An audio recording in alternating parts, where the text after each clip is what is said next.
What is up, guys? And I'm 01 here with another FIFA 15 tutorial, and this one's going to be focusing on passing, moving the ball effectively up the pitch, passing it to the open players, playing that Tiki-Taka style that Barcelona is so famous for. This is really effective against those high pressure players because you slow down the game tempo and you play it the way you want to play.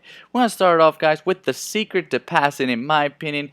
As you guys know, power and direction are the two things that most influence where a pass will go, and I have found that power is more important than direction. I would say the importance is like 70% power, 65% power, and then the rest will be direction. Here I'm going to be showing you guys an example with the FIFA 15 skill games, passing one. I'm going to be aiming at the top right goal, the one that's highlighted in yellow, but the ball is going to go to the one all the way in the far right, and that is because I do not allow enough power for it to get to the top right goal. Instead, I put just enough power for it to go to the right, so the game makes the ball go all the way to the right, even though, as you can tell, that my direction by the arrow on the screen is aiming perfectly towards the top right goal. Sure, it could have been a little bit better, but the direction is much closer to the top right goal than it is to the one all the way in the far right, and that is because of the power. Here I'm going to be showing you guys an example of the one with enough power. Here you see that I have over 3 bars of power.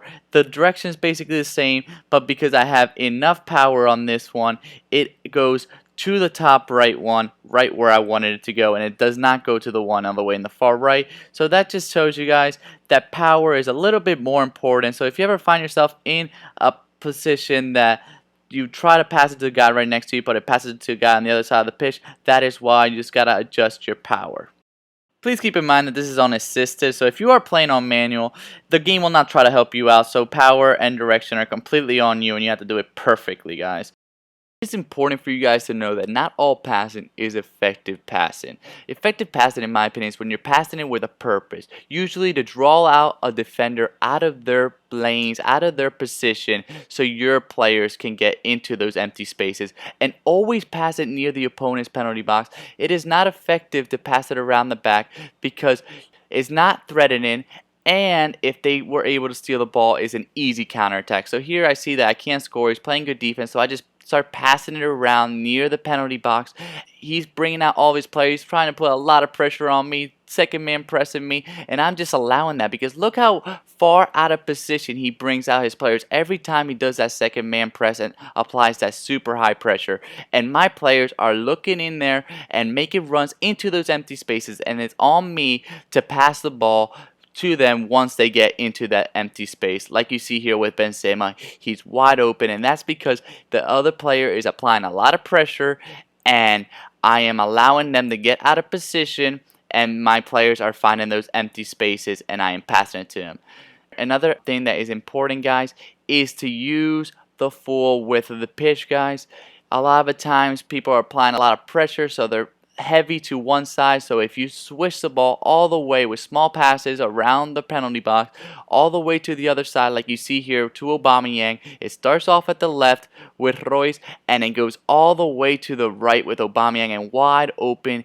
That's how wide open he is for that nice near post shot. So this is what I'm talking about, that you must pass it near their opponent's penalty box, because here he's passing it around the back and that is not threatening. Sure, it's going to make your possession go up. I'm going to show you another replay of it. It's gonna make your possession go up, but look how it's not threatening to me, and it just leaves you vulnerable if I steal the ball to the counterattack. My next tip has to deal with momentum and anticipation.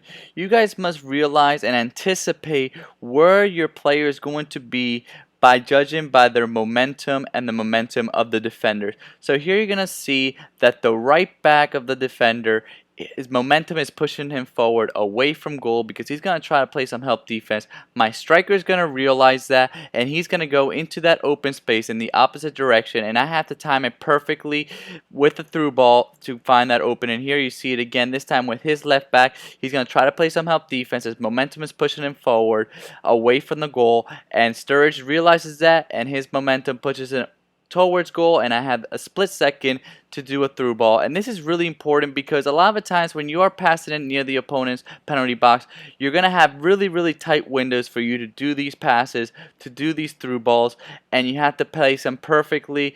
And a lot of times through balls are more effective than lob through balls because the player can already control them a lot better because he doesn't have to put them down and have a bad touch possibly occur. So next tip I have for you guys is wait for passing lanes. A lot of people get really anxious, especially if they're playing with high pressure, and that's what they want you to do. They want you to start spamming the pass button.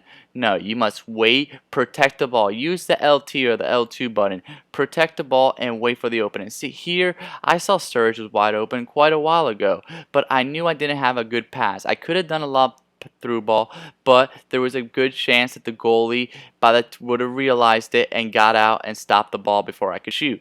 So I just waited, protected the ball, moved a little bit away, and then tried to find that angle for that passing lane, and I finally did, and Sturridge was able to score wide away. Again, that's what happens here. He's putting a lot of pressure on me. I have no passing lane, so I'm just protecting the ball, and then I look for a nice little opening, and then I pass the ball. My final tips for you guys are just don't get anxious, don't start spamming the pass button, protect the ball, look for those open passing lanes, wait for them to get out of position, and then wait for your players to make some runs into those open spaces and then pass the ball to those players. And practice with skill games, guys. FIFA 15 passing is incredibly difficult. There is no way around it. It is really difficult. So you must practice with skill games. Find out for yourself the importance of power and the importance of direction and get better at it there. So when you do play online, you'll see a world of difference. Thank you guys so much for watching.